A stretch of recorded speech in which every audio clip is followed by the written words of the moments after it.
Assassin's Creed, it was supposed to be the video game movie to save us all, but did it? Did it save the video game franchise? Jim and I have seen the film. We're going to go into full spoilers. So if you haven't seen the movie, come back when you have. Jim, neither you nor myself are big. We haven't really played the games in the franchise, so we just want to say up front, we're going to come at this as movies editors from the movie's perspective. Ultimately, even if this is like the best adaptation, like homage to the games, I should say, it still needs to work as a movie for us to have it pass the threshold, right? So want to get that out of the way. We're hoping that the games team is going to be able to do their own conversation specifically from a games perspective, but we're going to be talking about it as a movie as a whole. So with that out of the way, neither of us particularly cared for this movie, which is such a Thanks bummer. for watching. It's such a bummer. I went into this movie just wanting to love it. It had everything going for it, and it fell so flat for me. What did you not think worked about this?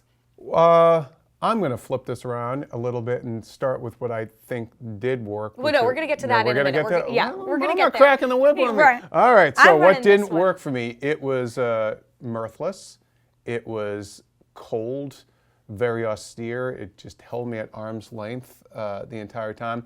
There was such an ensemble of talent in front of and behind the camera. Fassbender is a fine actor. But I can't say that he's the warmest actor, and that's kind of his thing. He uses those blue eyes of his to kind of be intense, but he's cold too. And I don't think that necessarily worked here. There were no characters in this movie that I cared about. And there was never at any point in the movie did I feel incredibly emotionally engaged with anybody. More so, the stuff in the past worked a lot better for me. All the Spanish stuff, and we can get into more specifics of that. But the stuff set in the past definitely is where the movie came alive the most. And I wish the movie had more of that energy that it generated when it did get to that stuff, because all the present day stuff just left me cold, and I didn't care about any of the characters in that. Well, it's interesting. You haven't played any of the games before, but the games actually are largely set in the past. That's where you're going through as a character in the early games. There was a main character sort of like Cal, who was Desmond in the present, but then you were always I know through, all these things from having worked at it. But here you're right. It's largely set in Abstergo with Cal and Sophia, Michael Fassbender, Marion Cotillard's characters in the present. And I agree with you. It just felt very soulless to me. I did really enjoy the trips into the past through the Animus, but there were three, right? There were the three acts, and I felt that again, like, I'm not deep into this mythology. If you quizzed me, I would probably fail a trivia challenge, but I do know enough that I felt that this was a very broad overview of the assassins and the Templars and their ongoing battle. It's like the Cliff Notes kind of version of it. But at the same time, assuming a lot of knowledge. Like, you were so fed up with all the eagle flight scenes throughout this movie, and afterwards I was like, right there, that guy. Afterwards I was like, well, it was a nod to the game, but again, if you didn't know, you're like, why did you spend like a fifth of this movie's running time like with these CGI eagles flying around? And at the same time, there were things like the Apple of Eden, which worked sort of as... It was a MacGuffin. I mean, there was nothing really, by including that, you could have thrown in any artifact, but I feel like the lesson, it took a long time for them to explain what the hell the whole deal, why was the Apple of Eden kind of an important MacGuffin, what did they actually want with it, and then once it became clear that the movie was actually just a treasure hunt movie, all that very kind of heavy-handed, ponderous sort of exposition. It's incredibly, like, it just dragged. Yeah. Well, once it became clear that, okay, it's just a treasure hunt movie, it was a lot easier to get into it then. It opens in a very, it drags with this long kind of ponderous exposition, and it's the kind of stuff that nihilistic boys think sounds deep and cool, and it's just gibberish. It's just a lot of just... Maybe nihilistic girls, too. Let's Yeah. not say it's only the boys out there. Yeah. I think that the biggest failing for this movie, for me, though, well, we'll get into the ending in a little bit, too, because that was when, I was still trying to hold out hope, but the ending just killed it for me.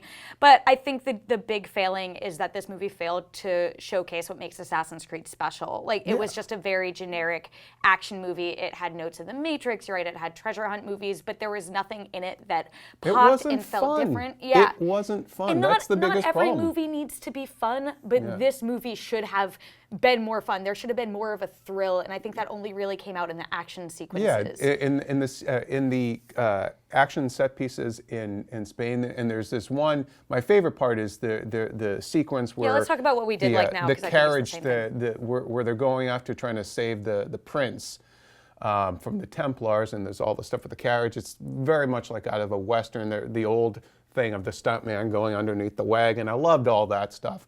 And I loved the fight scenes, all the parkour stuff. That long chase sequence was great. through It was space, fun. yeah, that was incredible. I And I think wanted that more really of that in the movie, more just fun. I wanted something. I didn't understand why it had to be so dour and so cold. I think you were sort of right where it was like you were talking big and like with these big ideas and concepts, so that it was almost an attempt to make the movie think that it was very deep and thoughtful, but it was very shallow. Like there wasn't any real truth Just nonsense that sounds. It's like it was like a couple of college roommates getting stoned and trying to be ponderous and deep. And you're maybe like, if we you're not go really back saying and watch anything. this movie stoned, we'll like understand the true complexities of the Assassin's Creed movie. Let me tell you, it will not possibly top watching Secret Life of Pet Stoned.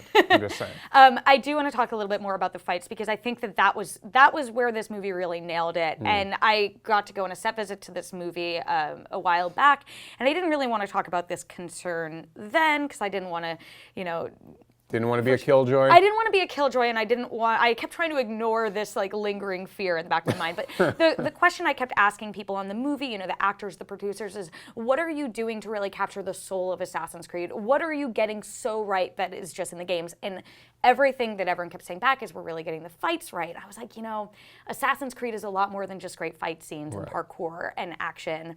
And so I think that you see that translate here, so that the action scenes are incredible. I think that is the part where they just get the movement of the games right. And as they're doing these unbelievable stunts, but it is, at least it looked to me like there were real stuntsmen and women doing it. Like it just wasn't. looked incredible. It wasn't. I enjoyed that it wasn't this kind of CGI fest. That there were practical elements to it.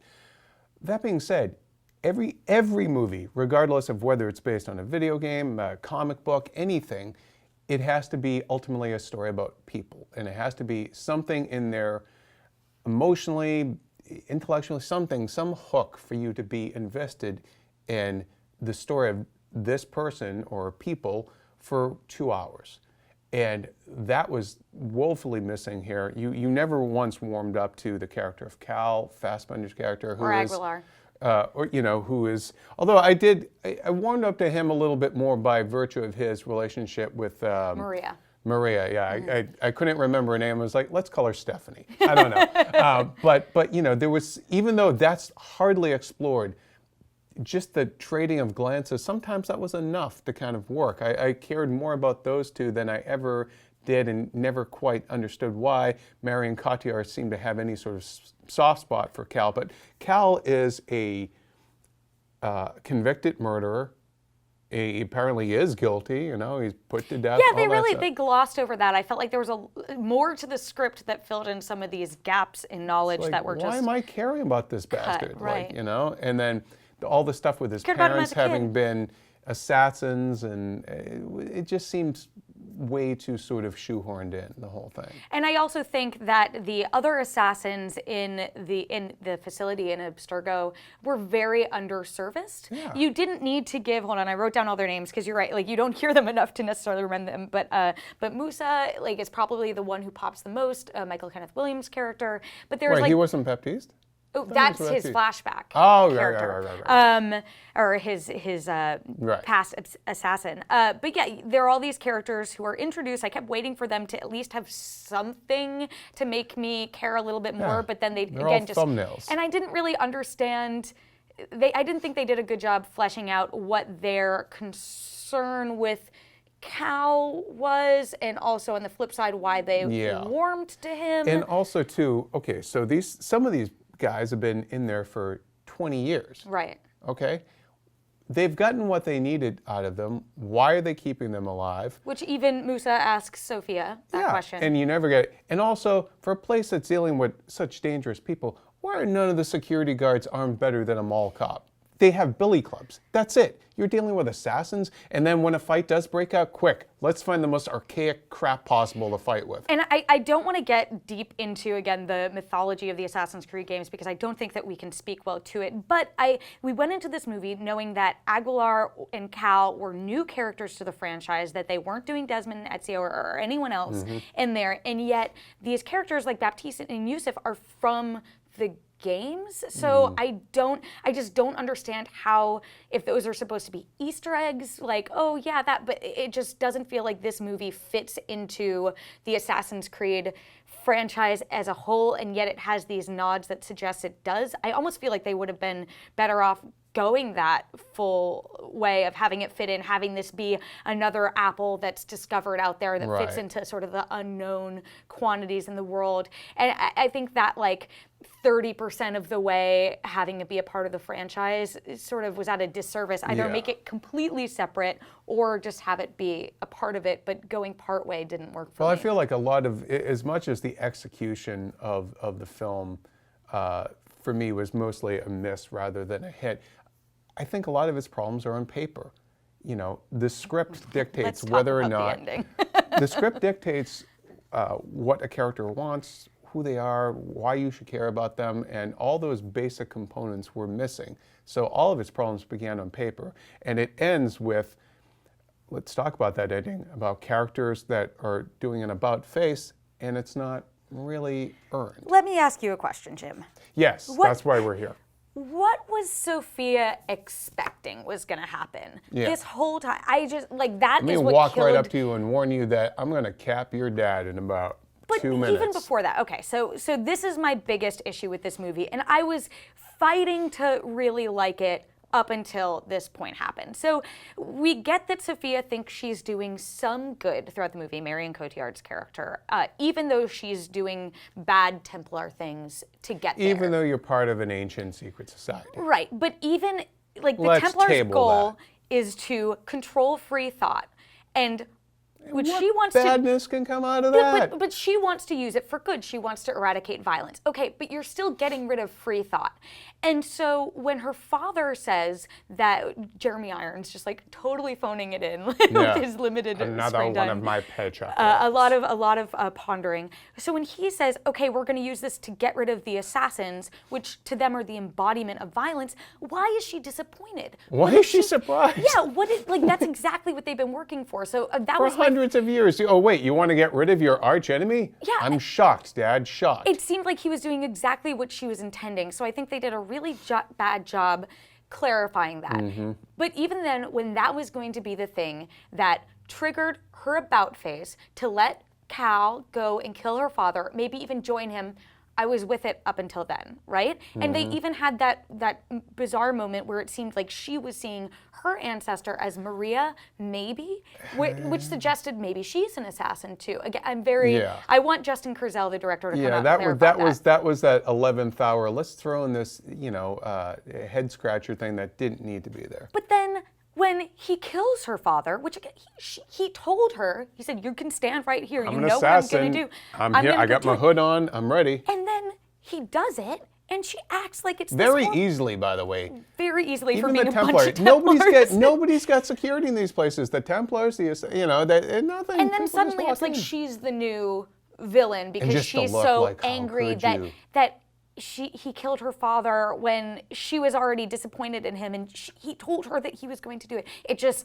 It did not work on any level, and I just don't think it makes any There's sense. no logic to it. There's no, you feel nothing. It's like, it felt like sequel bait, like a lame kind of setup for that. Even that moment of triumph when they have the three assassins and they're standing up on the rooftop. Yeah, and they're assassins in the present and they have all their abilities and they can go around and continue this ongoing fight. Like I felt nothing. I didn't feel triumph or care less if I ever saw them again. Or concern or anything. Yeah. So again, like I really wanted to like this movie, but the ending just did not work for me and undercut the whole film. The thing is that you should be able to go into this movie without any knowledge of the game, of its lore, nothing. I mean, you're supposed to be able to go into a Batman movie without knowing anything about Batman and enjoy it. X-Men, Avengers, anything, right?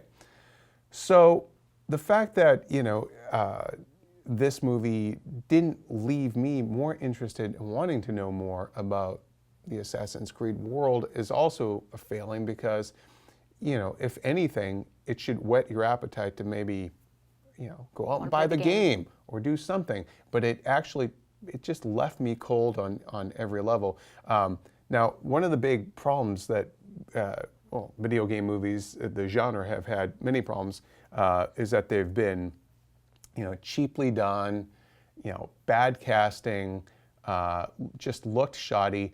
None of that was the case here. I mean, Assassin's Creed is probably the classiest video game movie we've had yet. I mean, Prince of Persia, fairly, close in that it had, a quality director, and yeah, Gyllenhaal was miscast, all that, but he's a good actor. But I feel like this one, it had all the right elements to get going, except for story, heart, and being fun. Like you have to be maybe fun is the wrong, engaging. Right. And this is only intermittently engaging. Yeah, ultimately, this movie, as much as it looked the best and was cast the best, it left me as hollow as like the Hitman movie earlier this year did. And I think you're right. I think it is in the story, and I think that no video game adaptation has really captured, except for maybe Tomb Raider and the Resident Evil movies, even though those aren't necessarily the best movies or the best adaptations of those games, is that there's no surrogate for the player, or at least not a good surrogate for the player, because thinking about this movie afterwards, like so much of what makes you engage with these games is what you bring to it, the experience that you have. Yeah. Maybe it's a broad hypothesis, but maybe even like that's the soullessness of it. Like you are bringing the soul to the game experience, and the movies are just missing some representation of that. And I think that our hypothesis here is that Assassin's Creed, our conclusion here is that Assassin's Creed hasn't fixed the problem with video game movies. And I think, to me, like this remains that issue. Like, where do you bring the heart to these movies where it is so much the player who brings it to the game? The audience engagement of it, and that has been the biggest problem it's had. I feel like with Assassin's Creed, maybe the fact that they did go with such a cold character as the way they've conceived the character of Cal, or maybe if Fassbender was a warmer actor, some of that could have been papered over, But everything was so austere. Everything, visually, the palette was, cold and gray, and except for the Spain sequences.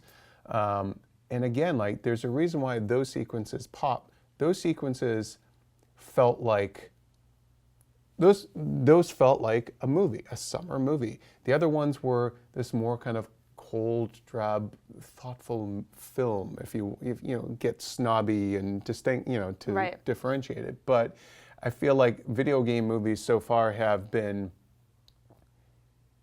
just been missing the mark of why. Just because something is successful in one medium, it doesn't mean it works in another. You have to kind of build it from the ground up again. And the story just wasn't there. This movie story, as compelling as some of the Assassin's Creed stories have been, this one just did not have that. No, it's flat.